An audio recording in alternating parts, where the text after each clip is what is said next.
into positions of hopelessness and helplessness. The government gives them the drugs, builds bigger prisons, passes a 3-strike law, and then wants us to sing God Bless America. No, no, no.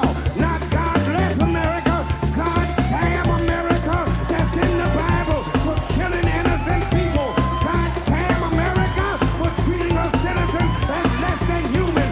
God damn America as long as she tries to act like she is God and she is supreme. All right, everyone. Hello. It's the morning news from Poddamn America. Or depending on what time of day you're listening to this, the nightly news. I don't know. The timeless news. That's right. We transcend time. That's well, yeah. And what we're going to talk about today is timeless. What I mean by that, I'm specifically referring to this terrifying bowling ball video that's going around. Have you seen it, Anders? I believe there's several, isn't that right?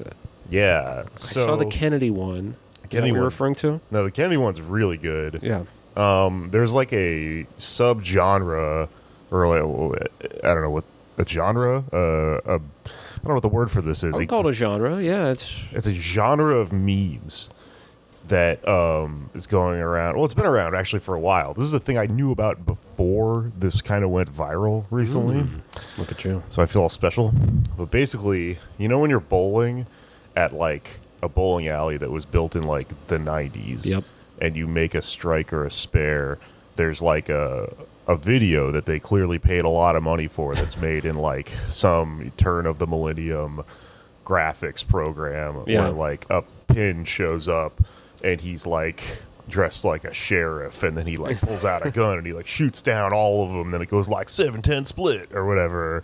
Or like, Oh, you mean the ball is the sheriff and he shoots down the pin? I guess it's the ball, yeah. And then, or the ball is like, you know, I don't know, like a fucking, like he turns into a cannon, and then he goes like fire, and he's got like an army helmet on, and then he knocks down the pins.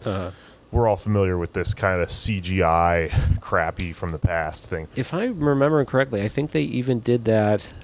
Maybe I'm misremembering this, but I think they even did that for gutter balls. They would like taunt you if you got a gutter ball. The pins would be like, ha ha ha ha. That's pretty funny. Suck it. Yeah. Well, okay, so I guess this like technology is, you know, so dated at this point that you can download pretty cheaply like the stuff that they use to make those types of graphics. And you can learn how to do, you know, like use like a program like Maya or something like that, like old modeling 3D CGI technology. Maya. Okay. That's what they made the first God of War with. I remember studying that because I wanted to be a fucking, I wanted to go into like graphic design and shit when I was real young. And then I found out how much money art school costs. Yeah. And I was like, and then I became a communist. But like, so you can probably just get your hands on shit like that now. So what's happening is people are making like fake versions of these, like, you know, like the one with JFK where the ball is what's his face, and then he's got a sniper rifle, and then he shoots the Oswald. Yeah. And well, I mean, depending on, you know, Right. It could have been a bowling ball if they killed Kennedy. We don't know. Yeah, well, it certainly killed Pin Kennedy. So there's this, there's another one that's really funny where it's the bowling ball is in the third prequel Star Wars movie. It's like Anakin, and then he's like, you know, he goes into the room where Yoda's protecting all the little Padwans, but they're pins. Remember when he murders a bunch of children at the end of that movie? Which one? In the third one? In the third one. Okay. Yeah. The one where he murders a bunch of children and then he becomes Darth Vader and goes, no! Okay, so there's a bunch of fake, over-the-top, like, fucked up versions of this. There's one that's straight up just a bowling ball. It's just got a dick. And it grabs this pin that's got like a this one, yeah. It's pocket pussy on the back of it, and it like fucks it and then fills it full of bowling ball cum, and it like shoots across the bowling alley and then knocks over all the pins, and it's a strike. Pretty cool. It's very funny, but people are really upset by it. Oh, okay. I can kind of see why they might be. Yeah, I get it. Yeah, I just kind of assumed it was all I assumed that the bowling ball was real, was like anthropomorphic, and the pin was a inanimate object, but maybe not. Maybe it is also sentient and does not want to be, you know. They all look sentient, and Okay. it doesn't. Depending on, well, I don't know. I mean, it's impossible to say. It kind of doesn't look like it's enjoying itself. But then again, you know how You know? porn is. Pins, dude. Pins are into, you know, being subs. It's their whole thing, right? Like they get hit by the ball. Yeah. You don't know. I mean, They don't kink shame like the to be pins. knocked down themselves, but if they're knocking down other pins, and then they're into that. Yeah, What I wonder is, what is that pin going to give birth to? right. Because there's no protection, a lot of semen in there. Maybe the two genders in the bowling pin universe are you give birth to a ball or a pin. Oh, so they're always fucking, the two of them. You know, they can't reproduce with each other, but they can. A bowling ball can reproduce with a pin. Going off of the rules established in this video, yeah, I think that's how it works. That they Okay. I mean, I think it's literally just biological male and female is Oh, that makes sense. men Well, are balls, yeah. and I mean, okay. not to get into that, you know, murky territory. I just mean in the world of The this universe video. of, yeah. Okay, because I was thinking it would be like a hybrid thing, and they're going to make like a feature length one of these videos about a hybrid pin ball Yeah. that like doesn't. I guess it would be like a spiky ball with like pins coming out of it. That'd be kind Yeah. of cool. And he's like all like, "Why did you make me?" Right. I had an idea actually for a sketch a long time ago that was kind of along these lines. It was going to be like it's shot at a comedy club, Uh-huh. and they're like from the 80s, and you I know, love it already. in the 80s, like all of the Andrew Dice Clay type comics were all like fucking the stool was their thing. Yep. So in the 90s, or I guess not in the 90s, but yeah, in the 90s, there's this child who's like, you know, coming of age, and he's like a teenager or whatever, and he's like a freak who's like half wooden, like he's a human stool hybrid is what Uh-huh. I'm getting at. Nice. And he's like an orphan, and he's like trying to figure out who his parents are. So then he tracks down the clues and ends up at the comedy club, and the comedy club owner's like, "Well, everyone was fucking that stool," and then he has to go on a journey, you know, to interview like Dice Man and Pauly Shore and try and figure out who actually created his monstrosity self. It's called Right. Stool Boy. Stool boy. I never made it. Well, it's not too late.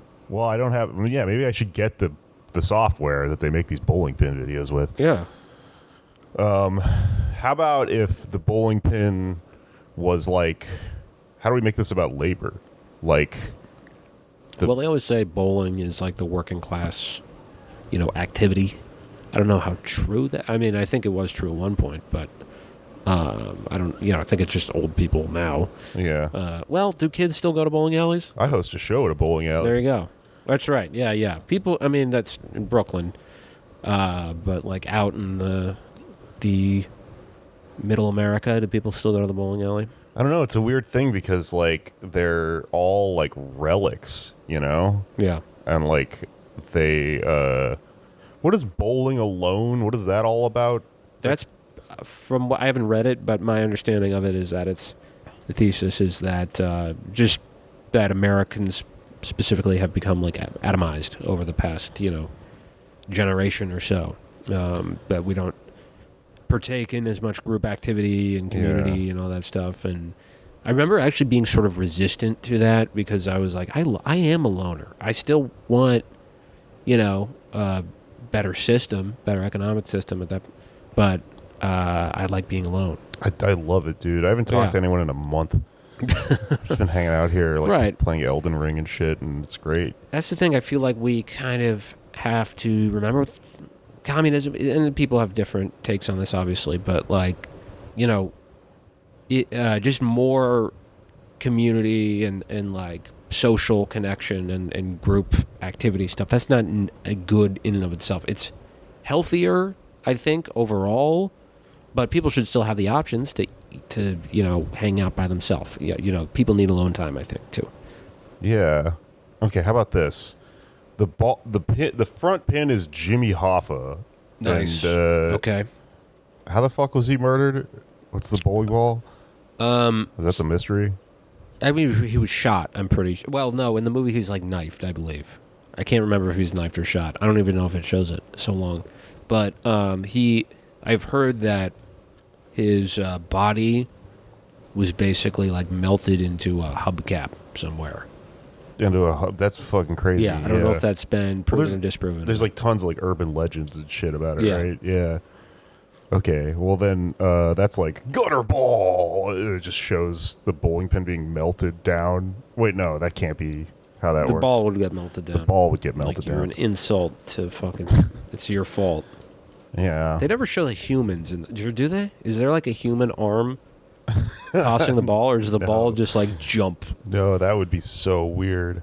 Yeah, what do people look like in that? They're just like They're just like look like us. I think in the Exactly. universe of the bowling animations, like there aren't people. Like we are supposed to understand, we're almost like gods in that Yeah. we're like invisible, and that these entities think everything that they're doing is their own free will. That's right. You know, like they're perceiving it that way. The bowling ball is perceiving that he is, you know, a fucking cowboy with a gun that shoots himself down that. But in reality, this is all metaphor for what they have, like, that their minds are too small to comprehend, which is that we're throwing them at each other. You know? I see. Okay. There's the unmoved mover Yeah. out there. I mean, yeah, there's probably a debate within the pinball community as to how does this happen? Where did we come from? Yeah. What is this phenomenon? And so the mission of this hybrid being would be to sort of end the whole situation. Yeah. Be like, we don't need to do this. We don't need to fight each other. He's like a Christ figure. Yeah. They destroy him. They crucify him. Right. And then so eventually the animation would be, instead of the whole basis for it being a static balls hitting pins, it would be ball pin hybrids, maybe black pins, white balls with pins sticking out, and they are fucking. Yeah. And that's all it is. It's like a Planet of the Apes situation. And then it pans out. It's like, you got a spare. And that was the entire Yeah. point of the movie. Right. That's fucked up. Would a true pacifist have to do gutter balls? Interesting. Yeah, okay. Like a guy who's like, I believe in violence so little Yeah. that... Even if because you're playing into the representation of violence. As long as that stuff is on the screen, you are promoting violence in a way. So you have to do the gutter ball. That's what I'm going to say when I get a gutter ball every time from now on. I bowled a little bit at the gutter recently because I had a show that day, so I went early and threw a little bit, and it's kind of exhausting. Like, it's fun, and then your arm gets tired, or that's what always happens to me. Yeah. I was like really good at it, and then my arm gets tired, and I'm like, how the fuck do people get good at this? Yeah, I believe I used to do it left-handed eventually. I'm right-handed, and I would suck. I mean, I would suck both ways, and I refused to use bumpers. Uh-huh. But I would just do it with my left hand, just to even it out. Yeah. That's what you got to do. What you did with your left hand, to even it out? I don't understand. Because you're saying, it's like you get really sore. Your arm gets really sore, and I hate that feeling of like one half is like, feels radically different from the other arm, or Yeah, it's weird. Yeah, that's why I haven't done this in a while, but I used to make a habit of writing with my left hand, and my handwriting is bad enough as it is. Look at this. Yeah, Like I'm the same. Yeah. I tried to do that shit for a while, like to make yourself ambidextrous by writing with both hands. Right. I mean, you're never going to get there, but it is at least good for your brain. I will say that. I write like a left-handed person, like I hold the pen like a left-handed person. I use my right hand, and I also, when I bowl with like the wrong foot forward. Okay. And I think I kind of have a theory. I think I'm a left-handed person, and they like beat it out of me or something. Interesting. You know, they used to do that to people because they said that you were the devil. Right. Yeah. Like, my brain is trying to do left-handed shit, but then it's like being forced into doing right-handed shit. Mm-hmm. It's weird. Yeah, it is unfair that society is designed. Why do you think that is, that most people are right-handed? I think I can say that with confidence, right? That it's the majority of people are right-handed. Well, so like there's all these theories on it, like it's just genetically more common because of the way that your brain is split into two hemispheres. One of them, so your right arm is controlled by your left brain.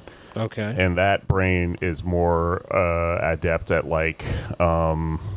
what the thing we were talking about last episode, like what, spatial versus verbal. Right. I think that's verbal, I guess, or spatial. Yeah, I've been told the right side is verbal. It's weird though because that's what I've been told. Like my entire childhood is like you're super right brain. You're super right brain. And I actually remember hearing Jeremiah Wright say that black people are actually more right-brained, which is not true. We should make that the intro to the show. Yeah. But I heard that when I was like 16. I was like, all right. Because if you tell like a white person that they're in some way similar to quote-unquote black people in the majority, they're going to It's the greatest run thing with that. that's ever happened. Yeah. But there's no way that's true. It's I mean, maybe it's true, but it's not because of, melanin or whatever. But point being, I eventually had a doctor. I was seeing a shrink who was like, I have a friend who studies brains, and I think you've been told a bunch of stuff about your brain, so I just want him to explain what your brain is. And I was like, okay. And he comes in and tells me that I'm super left-brained. I was like, wait. I've been told my entire life that I'm right-brained. And he was describing it, and I was like, you're sure it's right brain? And the same thing that people say about right brain, he was saying about left brain. Yeah. And he was like 100% sure that's the way it is. Well, I've heard all different This things. gets confusing because it's like the left lobe controls the right hand. So I feel like sometimes people just Really? say right when they mean left because they're like saying your right hand, but your left brain. It's weird. You're like... That's why, like, if like when there's conjoined twins that have like two heads or whatever, like one of them will be like, my head's over here, but I control the right arm because that's the way like everything's wired. But anyway, what's interesting about all this shit is so like just for whatever reason, it's more common for people to be oriented in a way where your right hand is, I guess, the spatial or verbal. I can't remember which one it is that makes you able to like write and operate stuff. But the other one, your left hand, is like your artistic side, right? Right. And it's like the one that they correlate with all this other weird shit that is less like, less amenable to like manual dexterity and all this like kind of stuff that we use our fucking right hands for. But every once in a while, someone is just born genetically with them switched around. And that's what a left-handed person is, supposedly. Okay. And because it's less common, supposedly, like, you see this like repeated in like sports and stuff like that, but like in like battle, like when people are like fucking fighting, someone who's left-handed was like really dangerous because everyone's trained for fighting a right-handed person. So there'd be a guy out on the fucking battlefield just like mowing through people because everyone's expecting him to come from the opposite direction and they're all trained or whatever. And so you'd have these like terrifying warriors that this is like an evolutionary psychology theory. It's probably bullshit, but I just heard it somewhere. And then you would have like these terrifying fucking people that are like left-handed, and that's why there became like a stigma around it, and people were going like, that's the fucking devil right there. And then you started like killing people for being left-handed and shit. Damn. Same way if you're like a boxer, you have to like train if you're fighting a fucking left-handed guy because it's like everything's backwards, Right. Yeah, it's funny which side people think is creative, because that's what I was told. It's like you're right brain, that makes you more creative. It's like great. And then I remember talking to this girl, and I went to an arts high school, and this girl was a dancer, and we just have completely different minds. Like dancers and theater people, for the most part, like if you're a dancer, it's super technical, and like you do all the steps exactly. Yeah. And she's really good at math and stuff. She's like, yeah, I'm really left brain, good at math, good at dancing, and I'm really creative. And I was like, no, you're not. Fuck.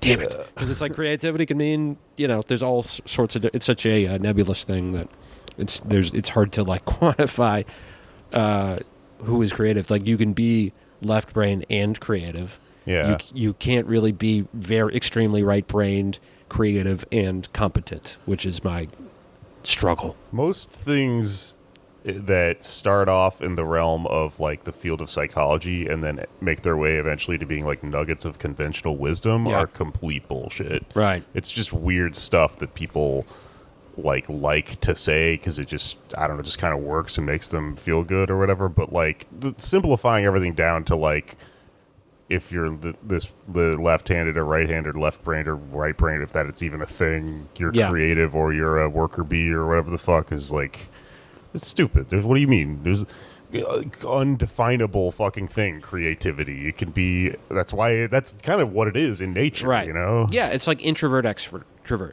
You know, Yeah. there are poles. There are people who need to be alone most of the time, and there are people who need to be around people most of the time. But there's most people, I would think, are in between somewhere. Well, those are just words you use to just define like a Yeah. vague thing. But Right. like when people get really into like those INFJ, Ugh, I hate ENFP, that's just it's fucking astrology with a lot of fancy words because it's like the point isn't that we are all separable into these like categories. The point is that you want to do that. Right. That gives you something, right? That makes you feel a certain way about life to be like, everything's happening to me is because of ENFP or Right, whatever. right. And that's the thing, is that there's some scientific backing to that, but it is equally valid, I think, to astrology, right? Because there's no more credibility in whatever study you did on someone's brain than, you know, the time of year that someone's born, which shapes all types of shit, you know? Yeah.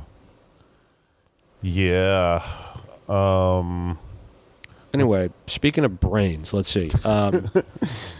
Speaking of, imagine the bowling pin is Howard Schultz. Oh, we want to go there? That's all I want to do. Okay. Oh, wait. Oh, you mean like where to... With a segue, yeah. I was going to make a comment about the new Teamster president, Sean O'Brien, has a chrome dome. He's completely bald. He's like a bowling ball. Yeah, his head looks like a bowling ball, like a white bowling ball. There you go. His head looks like if a pin and a bowling ball reproduced, Oh, my God. and it's a white Oh, my bowling ball. God. He has to be stopped. They want to stop him. Yeah. He is, so for people who don't know, I'm sure most of our listeners are somewhat familiar with this, but the Teamsters had a leadership election this fall, and James Hoffa Jr., Jimmy P. Hoffa, I believe, there you go, another segue. Jimmy Hoffa, bowling. He's been termed out, I believe, as president of the Teamsters, and I'm talking off the cuff here, but I believe there was a brief moment in time where they were between Hoffas, but for most of the past century, I want to say, it's been Hoffas. It's been Hoffa led. They've got they had the OG, and then his son, and a lot of Teamsters believe that the apple has fallen quite afar from the tree. Hoffa Jr.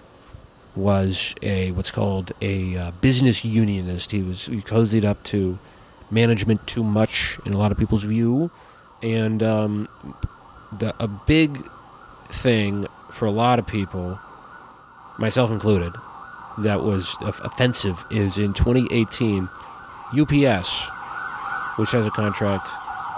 There we go. Siren. What can I say about that? A riff about, usually you'll say like, oh, that's Jimmy. They're coming for Jimmy. Oh, That's what that is. Jimmy, you know? your ride is here. There you go. Thank you. That sounded like, was it an ambulance or a cop car? I don't know. It's always hard to tell. Yeah. You know? We got to think of, because I've used this riff too, and this is for a different situation, but we'll have one next time it occurs. When you're having technical difficulties on a podcast, like a leftist podcast, the go-to is like, oh, that's the deep state trying to fuck us up. Yeah. I think we can do better. I mean, it's funny, but I think it's been played out. I think we can do a better throwaway joke to make light of that situation. What? Like who? Like, I don't know. That's You just get anti-Semitic with it and be like, whoa, you know who? yeah. But with Sirens, anyway, Sirens, maybe they'll be represented by the Teamsters. The Siren song of James P. Hoffa was that you'll be paid for. You'll be protected and helped by my version of doing things, and you can't get too big for your britches or it's going to be bad news. And he didn't really feel the need to defend himself that much. But the thing I was mentioning, in 2018, there's a new contract with UPS, and it was, a lot of members felt, a majority of members felt, a lousy contract. They got screwed. Don't remember all the details, but it was very unpopular with the membership, and they had to take a vote against it, and the majority of the membership voted against this contract. But because of a bylaw in the Teamsters Constitution or whatever, Hoffa Jr. was able to overturn the vote and just go ahead and accept the contract and have them eat it. So in that time, one of his part of his cohort, Sean O'Brien, was kind of, and let's be clear, he was in Hoffa's inner circle, but he kind of jumped ship. TDU, Teamsters for Democratic Union, has been agitating for a long time against the Hoffa sort of regime, and O'Brien was critical of them at one point. He thought they were fucking with, the way things ought to be done. But he, and he's not totally TDU 100%, but he is, has basically, over the past couple of years, made amends with them and formed an alliance. And him and Fred Zuckerman, who is, I think, even more militant and radical than O'Brien, they formed a slate in 2021 to run against Steve Verma, who was the sort of handpicked successor for James Hoffa Jr. I believe they had to go through a couple different successors, and so he was like the fifth pick because people were getting indicted and there's like legal trouble and people were unpopular. There's scandals for a lot of his inner circle, and Verma was like kind of the only clean-ish guy who tried to fill in for him, and he lost by a lot in November. And for whatever reason, it took till March to get sworn in as Teamsters president. That's like longer than the American presidency. I don't know why it took so damn long, but in that time, the old machine basically refused to do any transition work with the new guys, which to me is a good sign, right? Because that's been one of some of the skepticism about O'Brien is like, well, he used to be part of Hoffa's inner circle. Is he really gonna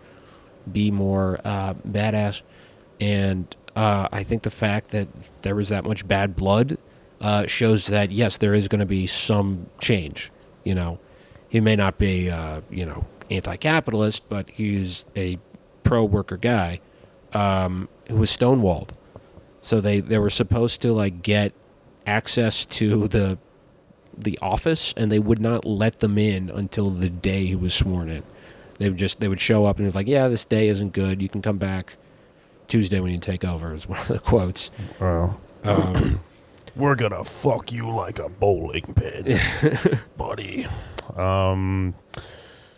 Damn, that's crazy. Okay, interesting. Yeah. I need to just make note of something. You said at the beginning of this story, most of our listeners probably know this. I'm on this podcast, and I didn't know that. So I would assume, there's a lot of people listening.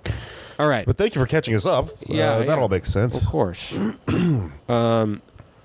Well, most will know, I believe, what's happening now, or they will in the future, about Amazon, right?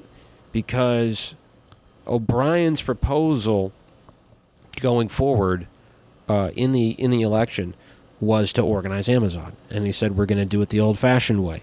And meant the old-fashioned way, like 100 years ago, before the first Hoffa even. Teamsters were doing, they were taken to the streets. They were, the reason the horse is on the logo and the seal is because they organized, like, horse delivery guys or like, horsebound carriages or something like that. And it would often get bloody. They would have, like, brawls with union busters and stuff, and they weren't super concerned with following the law to a T and like doing very they would do wildcat strikes, and they would like not be super concerned with following election procedure and all that stuff, which I'm not, you got to do at some point, but they were like, let's do this from the outside. Let's not like play by the rules that they've set up for us. So that's kind of what he was hinting at that he would do with organizing Amazon. I'm really curious to see what's going to happen now. Yeah. Because there's 3 unions potentially involved here. One that's for sure involved, which has just been formed, Amazon Labor Union. Teamsters have been wanting to organize Amazon for a while. It's been kind of the white whale. And the RWDSU is close to potentially getting Bessemer because they had a revote. There was some crap that went on from Amazon's side. And right now it's too close to call because there's like Amazon is technically ahead, but there are a lot of disputed ballots. So if those come back RWDSU's way, then they will hopefully have a union. And yeah, what I'm curious about is how is this all going to shake out? Because there was a meeting, a photo that was shared, very exciting, between O'Brien and Christian Smalls. And it seems like they're going to work together and collaborate. I'm very happy about O'Brien being in there, but right now my feeling is that it would be best to like start with a fully brand new union because there's a lot of potential for where that could go with ALU. Just so everyone's on the same page, we're all familiar with what happened this week, right? Yes, of which we were going to have a guest who is we will not name, but he is a reporter on this matter. He might still show up. Who knows? He might still show up. The door is open. We did have a reporter who's been covering this quite closely, booked to do the show, to fill us in, and he's been compromised by the deep state. That's right, yeah, in the you-know-who. Right. He has been hit by a bowling ball. There we go. Yeah, a bowling ball with, like, a Homeland Security lanyard. There you go. Eyeballed this guy from across the lane, and then the bowling ball shoots a Havana syndrome gun at the pins, and they all get dizzy and they knock themselves down. There you go. Yeah. How can you knock? Is that legal in bowling if you just have like Superman breath and you can just like, and then they all just fall down? Yeah, it's technically illegal. No one's ever done it, Nice. but you could. Maybe you could just generate enough air power from like the way you roll the ball. It knocks them down with that, even though it goes in the gutter. Yeah, I think you're talking superhero, weird physics stuff. Yeah. Probably not possible. Unless you're that, guy with the sunglasses who did the yes, I'm the best. You know what I'm talking about? No, he said, who do you think you are? I am. Right. Who do you think you are? I am. That's what he chose to say when he won some pivotal bowling match. Yeah. And made history forever. If I was going to use my Elden Ring character to knock the pins down, I would probably choose Glintstone Pebbles? I don't know. Can't remember the name of my spells, but there's one that shoots an orb. So I'd probably use that one. Yeah. You have no idea what I'm talking about. It's okay. It's a video game me and Alex have both been playing since it came out. Elden Ring? Mm-hmm. Cool. It's very addictive. What is it about?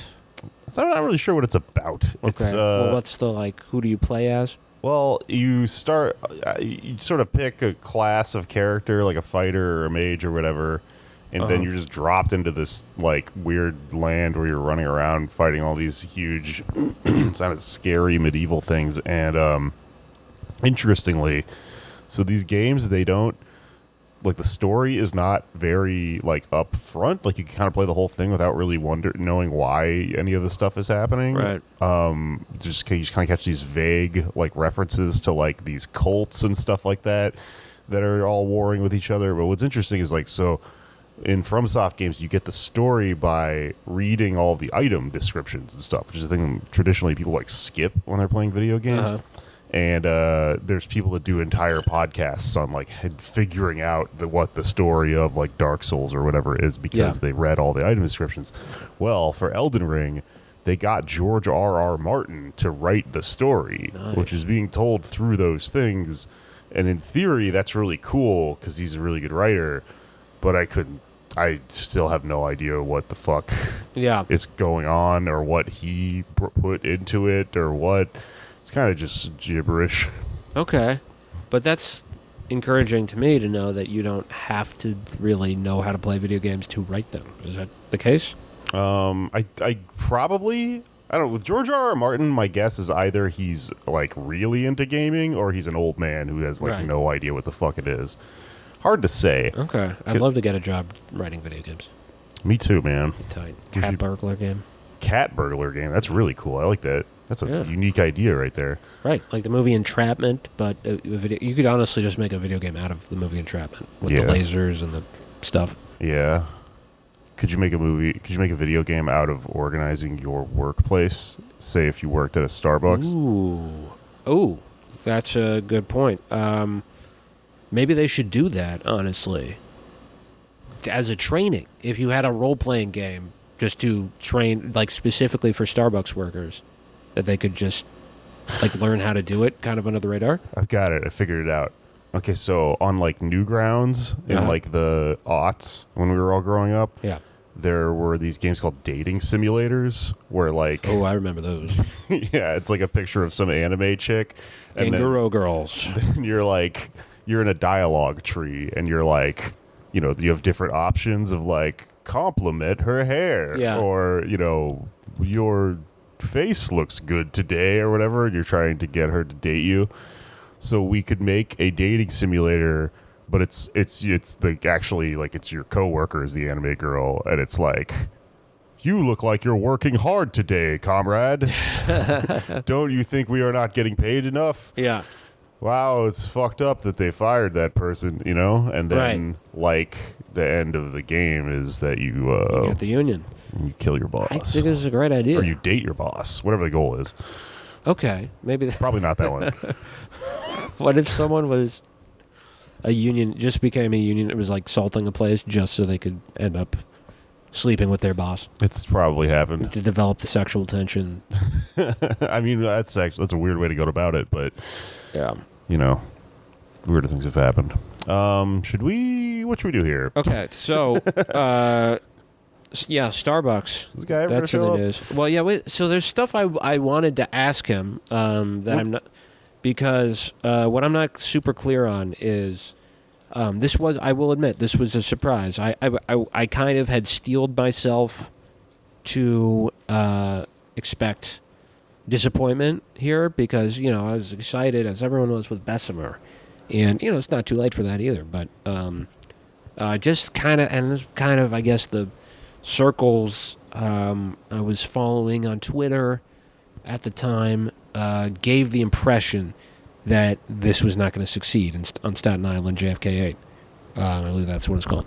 And a lot of that had to do with the amount of cards signed, which was 30%. And so when you file for an election, the rule is you need at least 30% of the workforce to sign a card saying, yes, I want an election.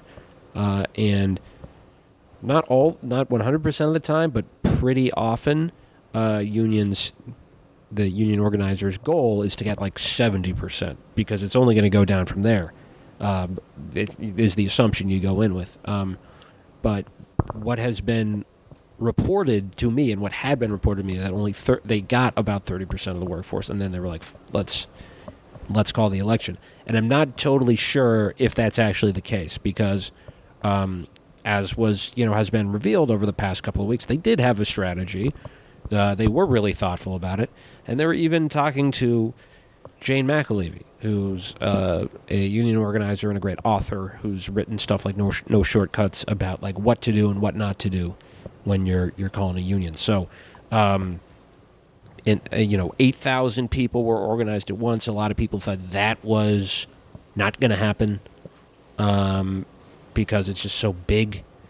And, there were no formal unions that were, like, officially backing it. They did get some help, though, as has also come out from, I believe, the SEIU. They were allowed to use office space. Don't quote me on SEIU. I know it was some union did help them out a little bit. So I think there's, like, a gap here between some people and it's ironically, it's a lot of people on Twitter who are, and I'm part of this coterie in a way, who are like, you need to get off Twitter and organize. And what happened was that sort of blinded them to the fact that this was actually happening on the ground and in real life. They were organizing. They were doing a lot of really, really courageous stuff and dedicated stuff. Chris Smalls was like sleeping at the bus stop so he could talk to workers.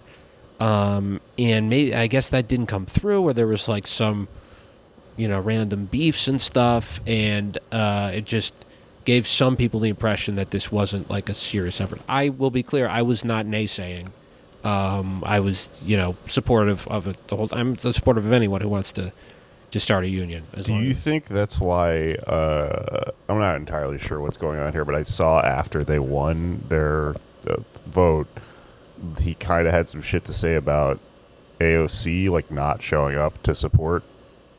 Yeah, so, I mean, my take on that is, like, he can say whatever the hell he wants about whoever, he deserves it. Like, he just fucking won and played a crucial role in winning this.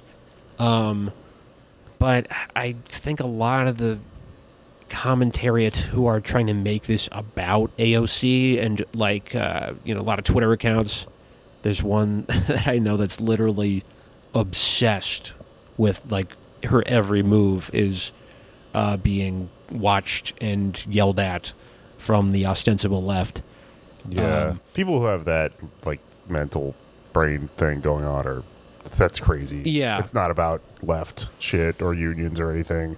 Something else is going on. It's a weird psychosexual thing. I mean, I take it at his word, and he said in another interview that he was disappointed she didn't show up, and it sounded like she canceled, and then was like kind of dodgy about justifying it or whatever. But like, it's not. And I will say too, in the interview he gave when he was asked, does AOC deserve any congratulations for this or whatever, he said, hell nah.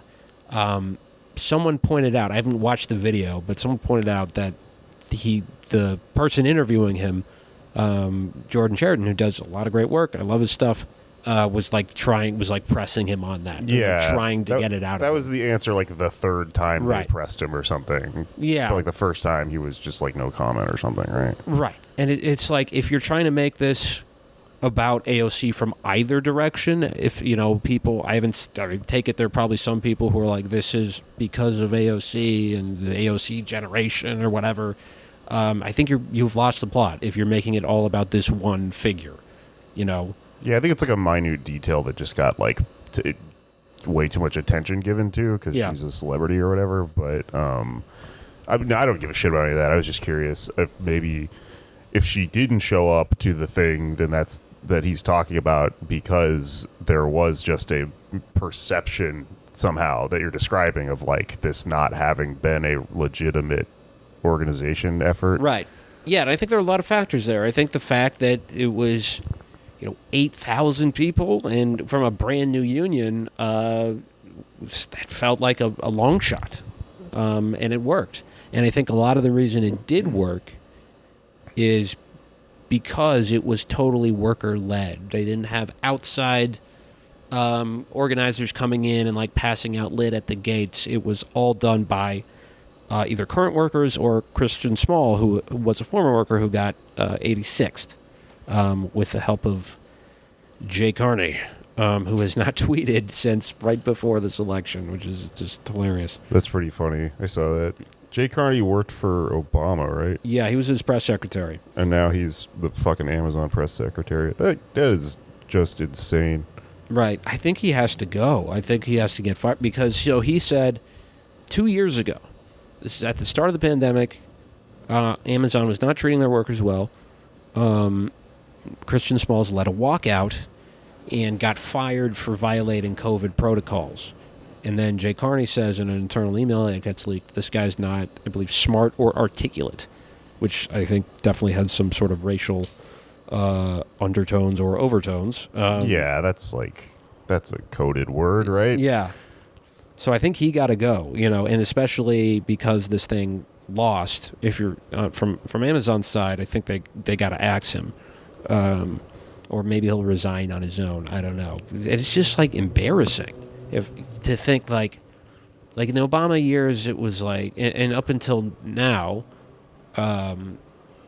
like unionism has just kind of been a third rail almost, or it's just like an undiscussed, it's like uncharted territory really. The media doesn't cover it. The sort of Washington like insiders don't really care about it anymore. And so you could do things like take a job at Amazon union busting, as a lot of Obama people do and have been doing for several years now. And now that shit's actually coming to a head, sort of, it's starting to slowly. And, I hate Joe Biden, but he's at least willing to say the word union, which Obama barely did. This is what I'm kind of curious about. What do we think of this? Because Biden is doing this weird shit where he's like kind of trying to portray like, oh yeah, I absorbed like the Bernie stuff in the campaign and I'm pro-union. And he like had that weird speech the other day where he was saying, we're coming for you, Amazon. And like, yeah. What is that? I mean, is it just a lie, or does he not understand how it contradicts all his other politics, or what? Well, I think he's actually been pretty consistent with us in a way. Like it's been, unions are part of his constituency, not necessarily the rank and file, but union leadership has always been on Biden's team, right? Mm-hmm. You remember the primaries? He was endorsed by the firefighters, like the international firefighters. Union, I think it is. Well, it's like just automatically on his side because he's been there on a lot of little things. He's not been there on the big things like NAFTA, but he has done the retail politics required to get the support of union leadership, which in a lot of cases is all it takes. You just have to be friendly, you have to show up to stuff, and you have to do things here and there. With the Teamsters, he's actually been pretty good on their pensions. But when it comes to the big structural things, yeah, it is absolutely a contradiction. Like, you can't be pro free trade and pro, like, labor union. It just, and so, yeah, the rhetoric has always been consistent.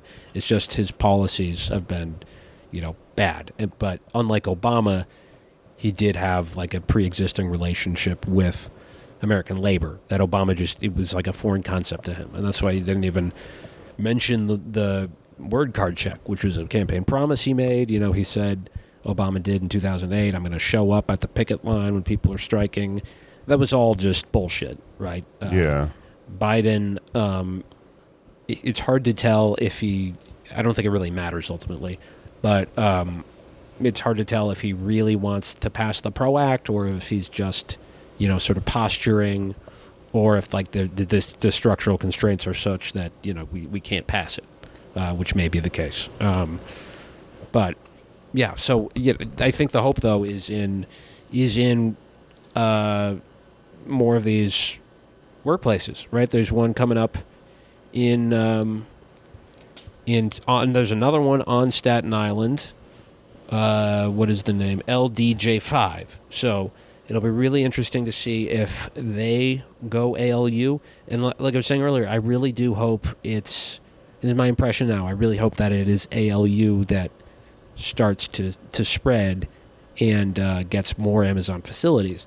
And that's because it doesn't have the same baggage that other unions do. And I don't want to get too ahead of myself, but I'm very excited about the prospect of having a new union, independent union that's organized thousands and thousands of people, just a massive, massive company that has a radical orientation. Because a lot of unions, even the Teamsters, right, as we were saying, Sean O'Brien's not like he's, a socialist. They don't really have that. But if you have like an actual radical, and they've been reading stuff like William Z. Foster, who was a communist organizer, yeah. If you have that sort of feeling in general, sort of skepticism of capitalism, and a commitment to. And Christian Smalls has said he's cares about climate change, and I don't know if he's talked too much about imperialism. Maybe he has, but those are all things that are hopefully going to be on the table. Because if you have a massive union throughout this country that has radical politics and can shut down logistics in major cities, and they have like anti-imperialist commitments, that's an incredible thing. Yeah, that's like the first step toward the big thing. Yeah, that's fucking cool.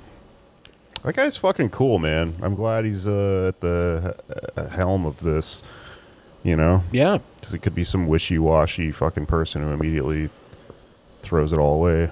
Right. That's the other Twitter controversy, not to spend too much time on this, but like, oh, is he getting too much credit? Is he not getting enough credit? It's like, just be happy. Right, who that this cares? happened. Yeah. Yeah. Figure that fucking shit out later. Yeah. But speaking of big effing companies that are being assaulted, because as we know, that's what's happening to Amazon. I think we would say it's an assault.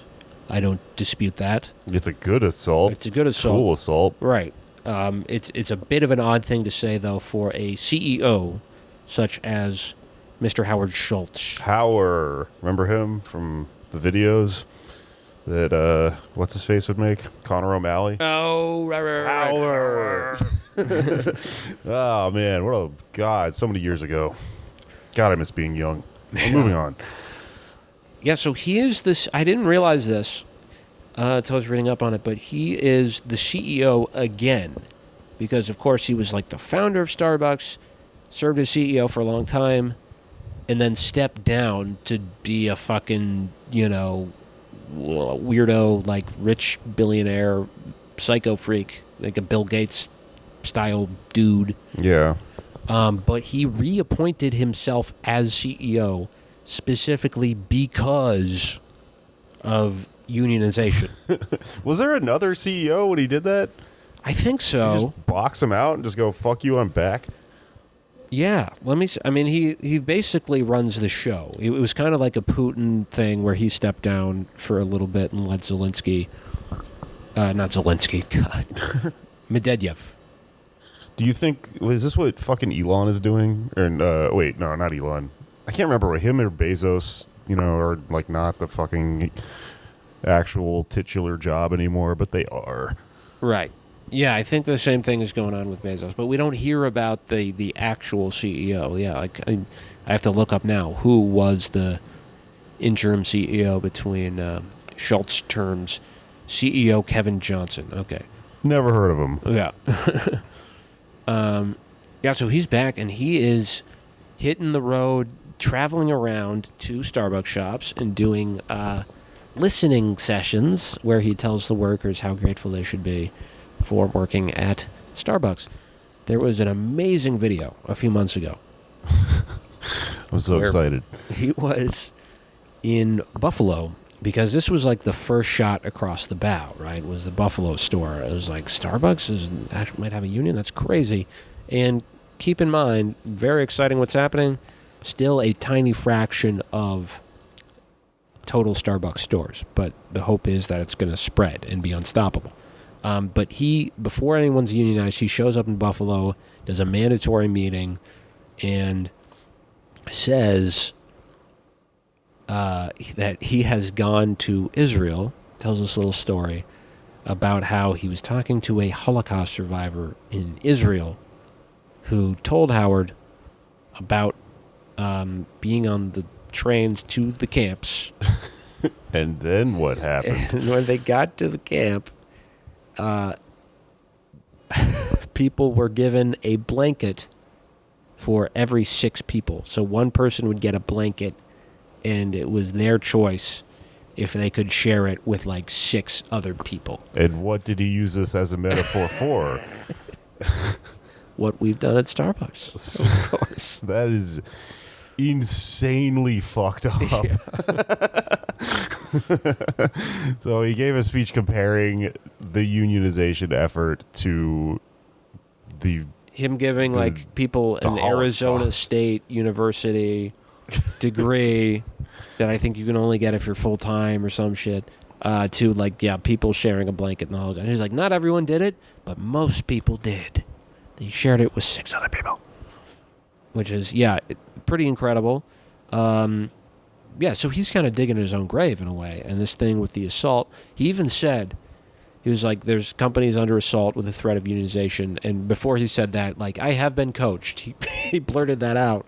He was like, did they coach you not to say stuff like you're under assault to like let workers have a bit more money? First lesson in coaching is don't say I have been coached. Right.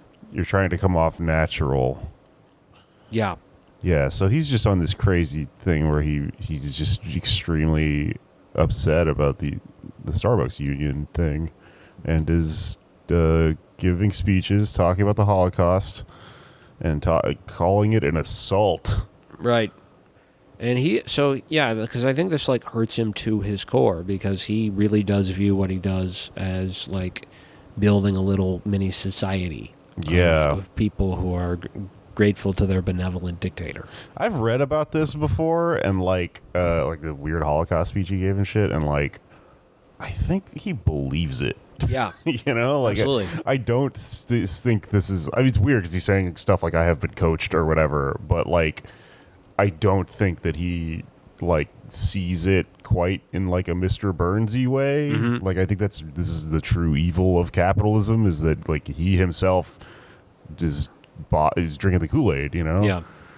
Yeah, no, I mean, I think that's why he ran for president. Right. Like, this is a monomaniacal psycho. That, you know, that level of power just makes you crazy.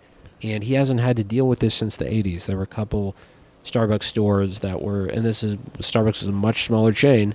They were thinking about unionizing, and they stamped it out. They're just like, you know, what they've been able to do in the past is kind of relocate, and what they're doing now is they are firing people. No, I think in the 80s they actually put so much pressure on the union it had to decertify. They got them to reverse the vote eventually. That's insane. Yeah, but now they're just firing people left and right. One person who they did fire that was kind of funny was their lawyer who's been in charge of this, trying to stop the unionization, and they haven't succeeded as much as they would like so far, and so they axed her. Which, you know, I don't know what methods they're going to come up with next, and that's kind of the scary thing to me, especially with Amazon too, is like, what is the retaliation going to be like now? Because what they were able to do, and this is another thing I wanted to ask our guest, is organize in the workplace, like talk to people in the break room, and that's how they did it eventually, and at the bus stop, and will Amazon now and Starbucks as well, are they at the stores that are not unionized yet in the facilities, which is still most of them, are they just going to like banish people from talking or something like that? Because workplaces do that. You know, you see stuff sometimes where it's like, you are here to work, do not have conversations that are non-work related. Yeah, I think that's part of it, and it's also not so much deliberate as it is like it's something that just becomes part of the organism, and that they don't stop and that they keep doing because it moves everything in the direction that they see all this stuff moving in. Like, I don't mean to like psychoanalyze this guy so much, and like all of them really, but I think they really like see this as the only way that progress can happen historically, because people think of like labor unions, socialism, and communism as like a failed experiment from the past, Right. especially when it benefits you to think of it that way. Yeah. It's very convenient. I mean, most people I talk to about this sort of stuff kind of think of it that way, and that's why the possibility of like weird like tech stuff and just like great, you know, great men of history, like way of thinking about like these like venture capitalists and stuff, seems to be the only thing that's left in people's imaginations. It's hard to like. I mean, it is hard to convince people to join a union because they're like, "Isn't that the thing from the past that didn't work?" Right. You know, they've been told that forever, and like this guy, it's just so fucking stark and dark. The what it must be happening in his imagination is like the only way to fight off global warming and just like progress humanity is for me to be this like demigod that just fucking lords over all Starbucks workers. Right, and I think that's what the threat is power, right? You don't have total control over your employees if they're in a union. You can't just, make edicts and say, from now on, no one can do things like not talk, about outside stuff. Don't, have an actual conversation and get to know your coworkers and like actually make it enjoyable. Like if you have a union, if you say something like you can't talk, in most cases, any like edict like that has to go through some sort of process with the union.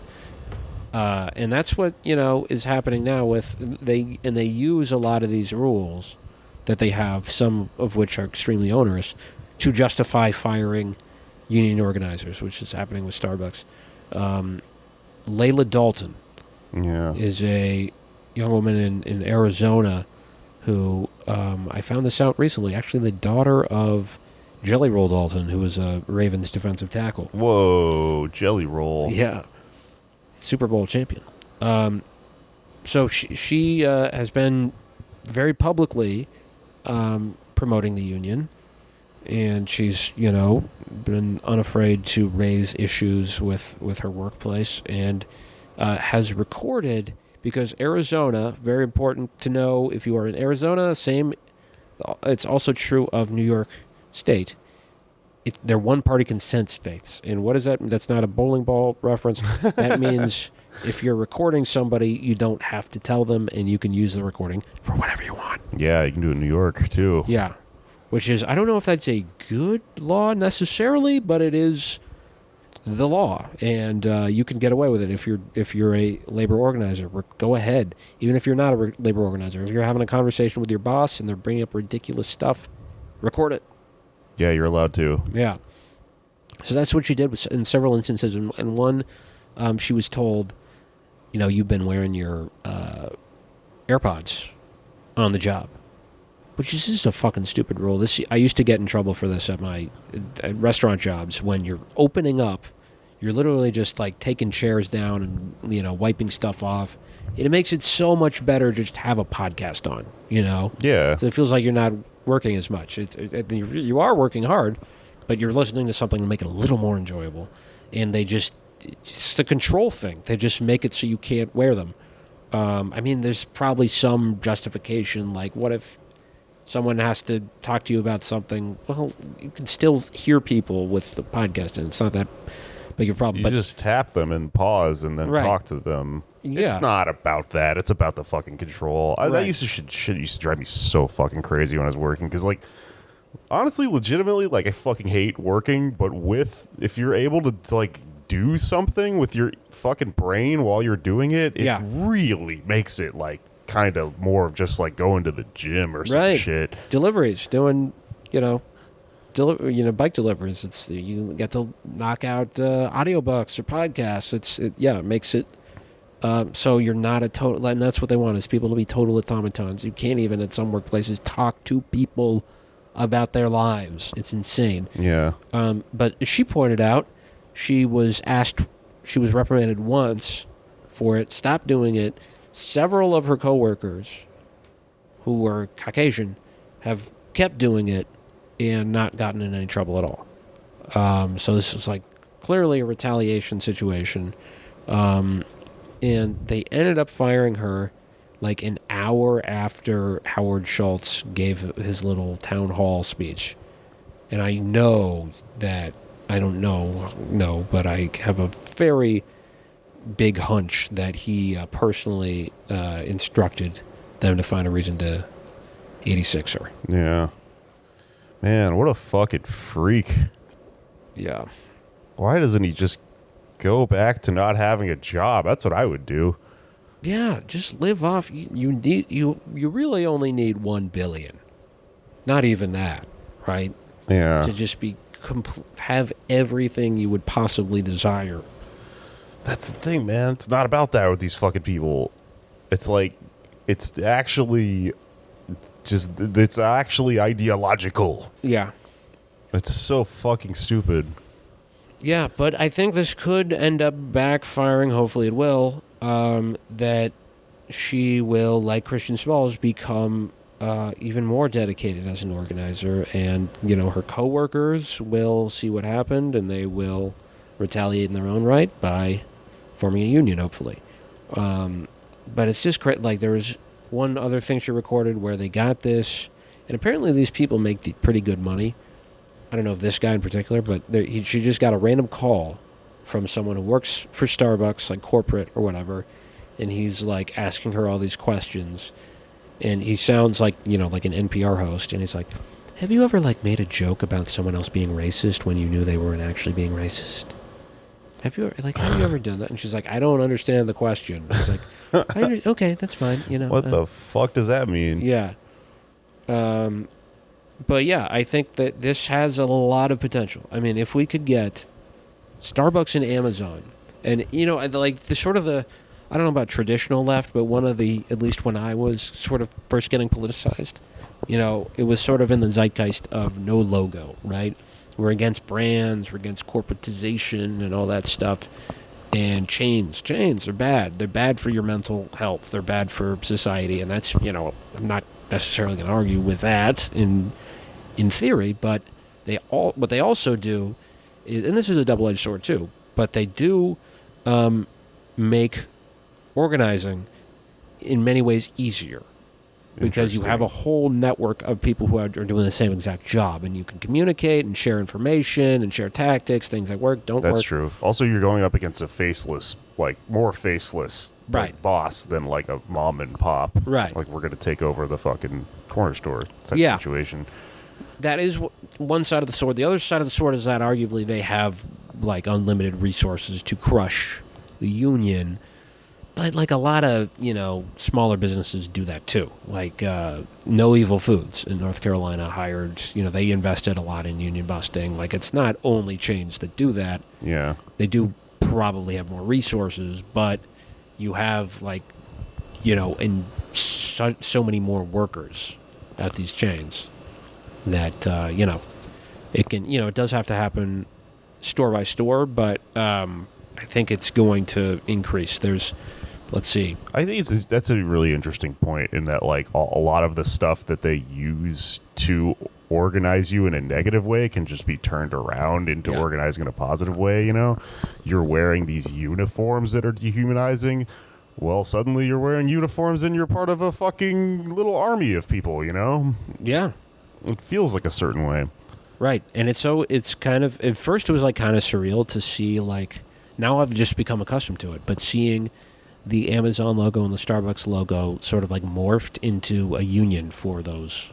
Yeah. Like Kellogg's too. They were using Tony the Tiger for like the Kellogg strike. You take him, appropriate him. Yeah, he's theirs. It's cool. Yeah. He's a fucking furry, I think, for that bandana. Something weird's going on with that guy. Yeah. But yeah, I think it's an exciting time. This could be... Well, there's one thing that might stop the union movement, though. There's one weapon that Howard Schultz has left in his arsenal. A gun? All of my frappes gone. The NFT thing. Oh, right. We gotta talk How could about I forget that? Yes. It's insane. He's trying to buy off his employees with, like, NFT investment opportunities or whatever the fuck. Right. It so reminds me of, you remember that show Undercover Boss? Yeah.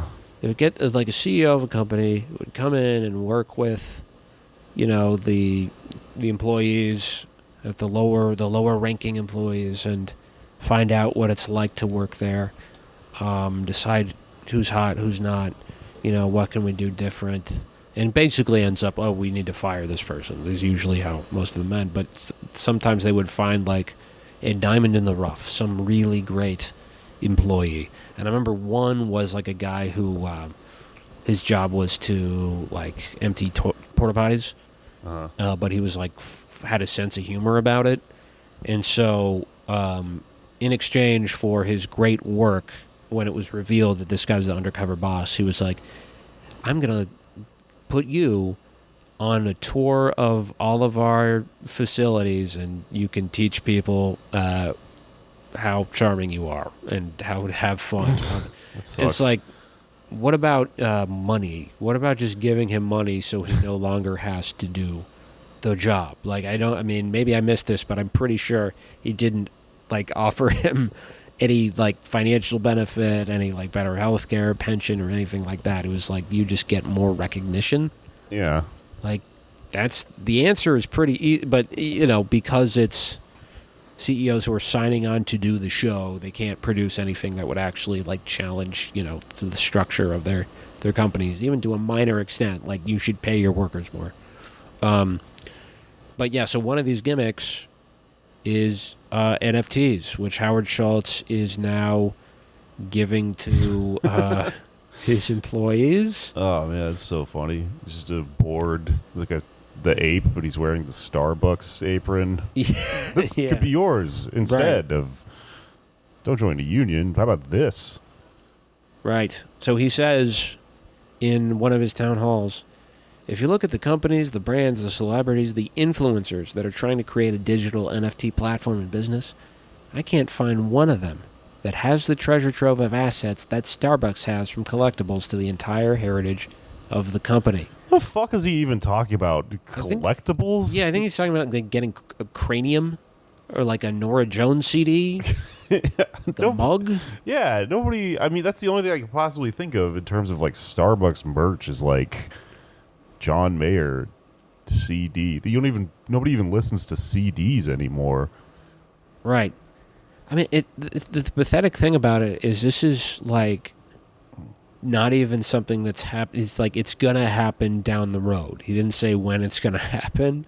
This is just him scrambling to come up with an idea other than just pay your employees more. Like, they could maybe not end, but put a dent in the union drive if they just made the floor for all Starbucks employees like $30 an hour. That would basically end this, right? Maybe not, but I would hope not. But I feel like a lot of workers at Starbucks would be like, okay, fine, never mind. Yeah. But he just can't bring himself to do that. The company would be fine. They could afford that easily, yeah. But it's not about that, Right. And apparently this is the same place where he talked about the assault, the threat of unionization. Yeah. But yeah, what a crazy man. But this could be the start of the 2020s, when it really begins, when it kicks off. What defines the decade could be worker militancy. Oh, they're going to say Starbucks NFTs. Oh, no. Like, oh, you're right. That's fucked up. No, you're right. Well, both things, NFTs and unions, right? That's the thing. It might not be all bad, but it might not be all good either. It could be a combination, some strange sort of synthesis of like weird tech shit and more labor rights. Yeah. I don't know. I could see that. Those are two kind of almost opposing forces of just defining the general rejection of like plain old neoliberal capitalism. Right. Yeah, it's got to end at some point. Right. Yeah. Will it explode and kill everyone, or will it smash into a million pieces that rebuild themselves into something beautiful? We'll see. Only a bored ape knows behind those drowsy eyeballs of his, and he refuses to say what's on his mind because he's so bored. That's right.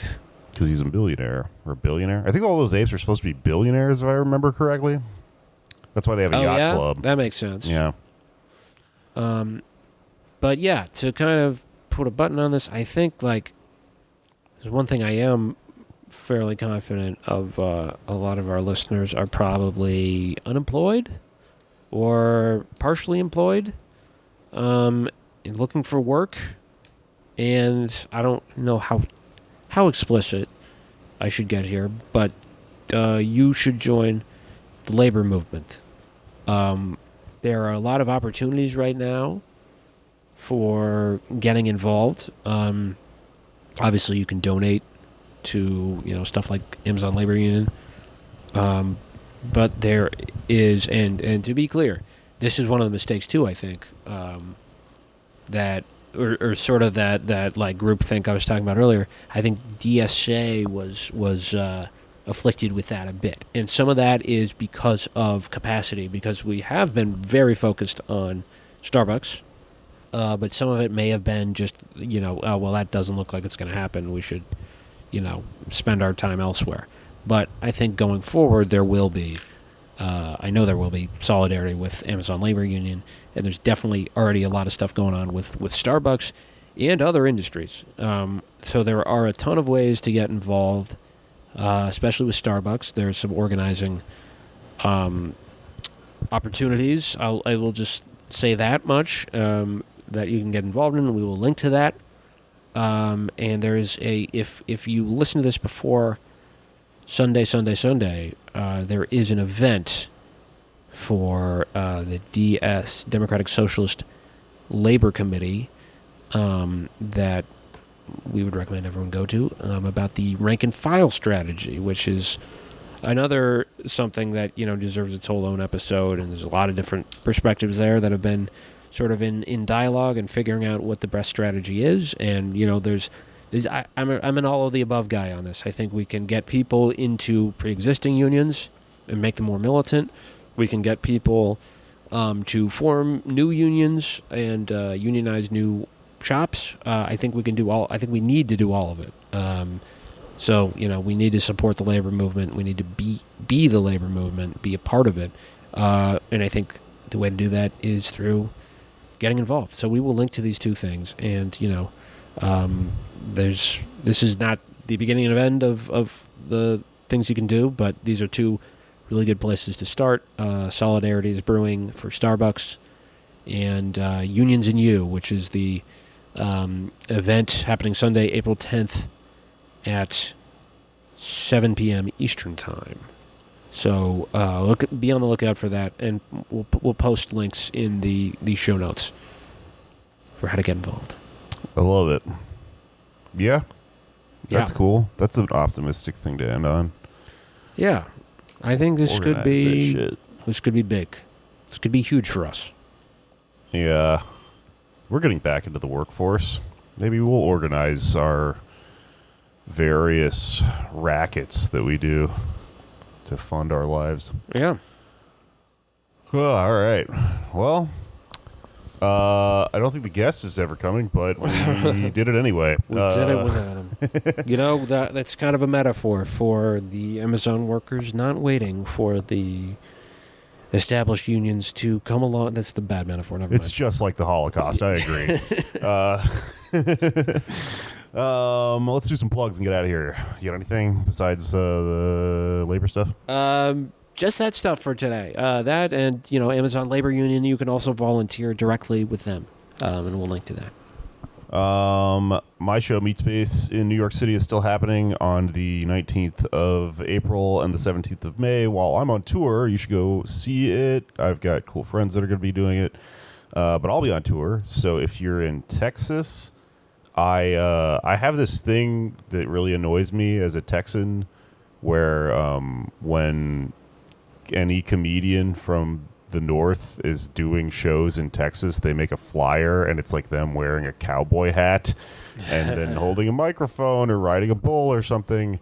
And it annoys the ever-living shit out of me. And you should know that if you go to other places, that being a cute bit to you is very condescending and obnoxious to the people that actually live there. So I always give people shit over it. And I just made a flyer with myself doing that because, well, it's actually Elon Musk. Elon Musk is wearing a cowboy hat and yelling into a microphone and doing something right now. I think he cast a giant Dogecoin dog into the sky the other night. So that's That's the image I'm using for my Texas shows, which if you're in Texas, you should come out to these. I'm doing some shows in Austin leading up to this tour with Eve 6, and then we're going to Dallas, San Antonio, and Houston after that. And I'll be wearing a cowboy hat and going, yeehaw, I'm in Texas. I'm doing Kill Tony. I'm not actually doing that, but that's what those people do. So come see me do cowboy comedy in my home state of Texas. And then if you're anywhere else, come watch me with Eve 6. And my other podcast is Why You Mad. Yeehaw, darn tootin' cowpoke. You enjoy right-wing stand-up comedy from dumbasses, right? Yeah. Go watch.